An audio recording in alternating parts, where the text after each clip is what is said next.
Assalamualaikum warahmatullahi wabarakatuh. Pertanyaan tentang buktikan Allah itu ada. Apakah ada bukti ilmiah tentang Allah? Di mana Allah? Dan mengapa tidak terlihat adalah pertanyaan besar yang sejak dulu dipikirkan oleh manusia. Pertanyaan ini bukan sekadar rasa penasaran, tetapi pencarian makna. Untuk menjawabnya dengan jujur, kita harus menggunakan akal secara logis sekaligus membuka hati. Karena persoalan ini tidak hanya tentang apa yang bisa dilihat, tetapi tentang memahami realitas secara lebih dalam. Mari mulai dari pertanyaan paling mendasar. Apakah segala sesuatu yang ada harus punya sebab? Dalam kehidupan sehari-hari, kita selalu berpikir seperti itu. Jika ada bangunan, pasti ada yang membangunnya. Jika ada tulisan, pasti ada yang menulisnya. Tidak pernah kita melihat sesuatu yang teratur dan kompleks muncul begitu saja tanpa sebab. Ini bukan keyakinan agama. Ini adalah hukum berpikir yang sangat dasar dalam logika manusia. Sekarang, lihat alam semesta. Ia jauh lebih kompleks daripada bangunan manapun. Galaksi bergerak dengan presisi. Hukum fisika bekerja dengan sangat konsisten. Tubuh manusia memiliki sistem yang luar biasa rumit. Dari detak jantung sampai sistem saraf. Semua ini menunjukkan keteraturan. Dalam logika sederhana, keteraturan menunjukkan adanya perancang. Maka, sangat tidak masuk akal jika sesuatu yang jauh lebih kompleks dari jam tangan justru dianggap muncul tanpa pembuat. Para ilmuwan modern pun sebenarnya tidak menolak bahwa alam semesta memiliki awal. Teori Big Bang menjelaskan bahwa alam semesta bermula dari satu titik yang sangat kecil dan padat, lalu mengembang. Artinya, alam semesta tidak selalu ada. Ia memiliki permulaan. Sesuatu yang memiliki permulaan pasti memiliki penyebab. Tidak mungkin sesuatu muncul dari ketiadaan mutlak tanpa sebab. Dari sini muncul pertanyaan lanjutan. Apa yang menyebabkan alam semesta ada? Jika kita terus menelusuri sebab ke belakang, tidak mungkin kita mundur tanpa akhir. Harus ada satu titik di mana ada sebab pertama yang tidak disebabkan oleh apapun. Dalam filsafat, ini disebut sebagai penyebab yang tidak disebabkan. Dalam Islam, itulah Allah. Dia tidak diciptakan, tetapi menciptakan. Dia tidak bergantung, tetapi segala sesuatu bergantung kepadanya. Ini adalah argumen yang sangat logis. Bahkan tanpa agama pun, akal manusia bisa sampai pada kesimpulan bahwa harus ada satu entitas yang menjadi sumber dari segala sesuatu. Entitas itu harus memiliki kekuasaan tanpa batas, karena menciptakan seluruh alam semesta. Harus memiliki pengetahuan yang sempurna, karena alam ini tersusun dengan sangat rapi. Dan tidak bergantung pada apapun, karena jika dia bergantung, maka dia bukanlah sumber utama. Semua sifat ini sesuai dengan konsep Allah dalam Islam. Lalu muncul pertanyaan kedua. Apakah ada bukti ilmiah bahwa Allah itu ada? Di sini kita harus jujur. Ilmu pengetahuan tidak dirancang untuk membuktikan Tuhan secara langsung. Ilmu bekerja dengan mengamati hal-hal yang bisa diukur, dilihat, dan diuji. Sementara Allah berada di luar ruang dan waktu, sehingga tidak bisa dimasukkan ke dalam eksperimen laboratorium. Namun, bukan berarti ilmu tidak memberi petunjuk. Justru banyak penemuan ilmiah yang mengarah pada kesimpulan bahwa alam semesta ini tidak mungkin terjadi secara kebetulan. Salah satu contohnya adalah konsep fine-tuning atau penyetelan yang sangat presisi. Konstanta-konstanta dalam alam semesta, seperti gaya gravitasi, kekuatan elektromagnetik, dan konstanta kosmologis, semuanya berada pada nilai yang sangat tepat. Jika sedikit saja berubah, kehidupan tidak akan mungkin ada. Para ilmuwan sendiri mengakui hal ini sebagai sesuatu yang sangat menakjubkan. Alam semesta seolah-olah disetel agar kehidupan bisa muncul. Ini seperti sebuah mesin yang sangat kompleks, yang semua bagiannya harus tepat agar bisa bekerja. Pertanyaannya, apakah semua ini terjadi secara kebetulan, atau ada yang mengatur? Ada juga konsep dalam biologi tentang kompleksitas kehidupan.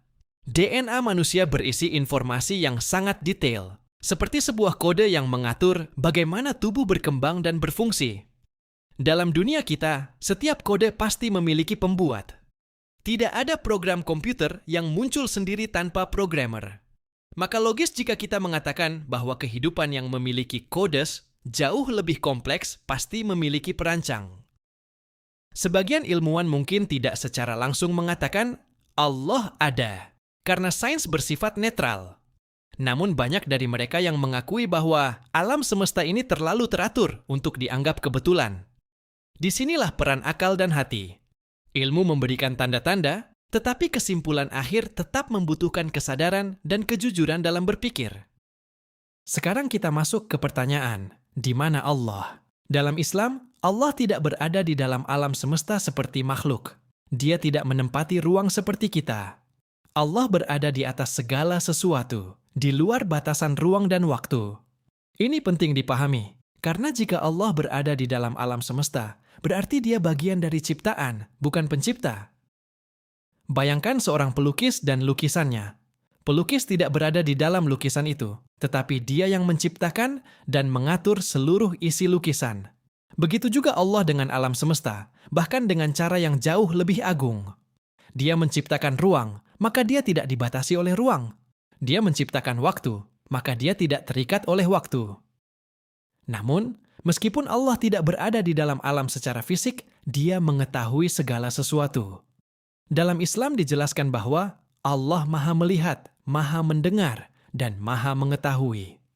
Tidak ada satupun yang tersembunyi darinya, bahkan apa yang ada di dalam hati manusia. Ini bukan berarti Allah berada di mana-mana secara fisik, tetapi ilmu dan kekuasaannya meliputi segala sesuatu. Lalu pertanyaan berikutnya, mengapa Allah tidak terlihat? Jawabannya kembali kepada keterbatasan manusia. Mata manusia hanya bisa melihat hal-hal tertentu. Kita tidak bisa melihat udara, tidak bisa melihat gelombang radio, tidak bisa melihat medan magnet, padahal semua itu nyata. Jadi kemampuan melihat bukanlah ukuran dari keberadaan.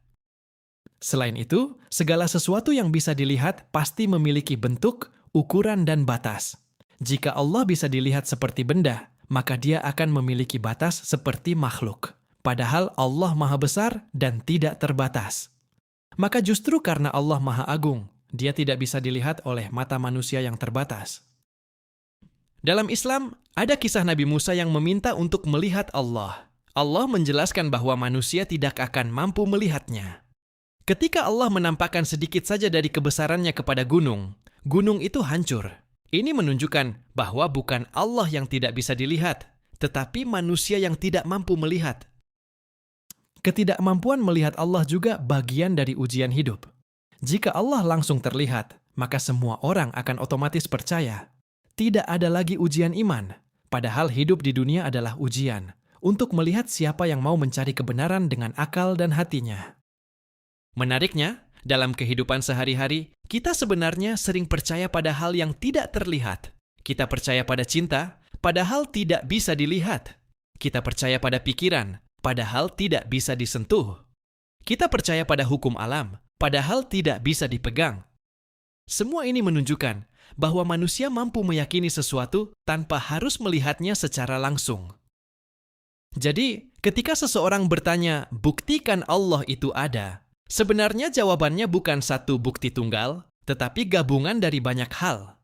Dari logika sebab akibat, dari keteraturan alam semesta, dari penemuan ilmiah tentang awal alam dan kompleksitas kehidupan, dari fitrah manusia yang mencari Tuhan, dan dari wahyu yang memberikan penjelasan. Semua ini membentuk sebuah gambaran yang sangat kuat, bahwa alam semesta ini bukan kebetulan, bahwa ada pencipta yang maha kuasa, maha mengetahui, dan tidak bergantung pada apapun, bahwa pencipta itu tidak terlihat karena dia tidak terbatas seperti makhluk, dan bahwa keyakinan kepadanya bukanlah sesuatu yang buta, tetapi sesuatu yang bisa dipahami dengan akal yang jernih dan hati yang terbuka. Pada akhirnya, menerima keberadaan Allah bukan hanya soal logika, tetapi juga kejujuran. Apakah kita mau mengakui bahwa kita terbatas? Apakah kita mau menerima bahwa ada sesuatu yang lebih besar dari kita? Ketika seseorang jujur dalam mencari kebenaran, maka semua tanda ini akan mengarah pada satu kesimpulan yang sama, bahwa Allah itu ada, meskipun tidak terlihat, dan justru karena Dia Maha Besar, Dia melampaui apa yang bisa kita lihat. Keyakinan ini bukan melemahkan akal, tetapi menyempurnakannya. Karena akal yang sehat akan sampai pada batasnya, dan di sanalah iman mengambil peran. Ketika akal dan hati berjalan bersama, maka keyakinan kepada Allah bukan lagi sekadar kepercayaan, tetapi menjadi sesuatu yang terasa nyata dalam kehidupan.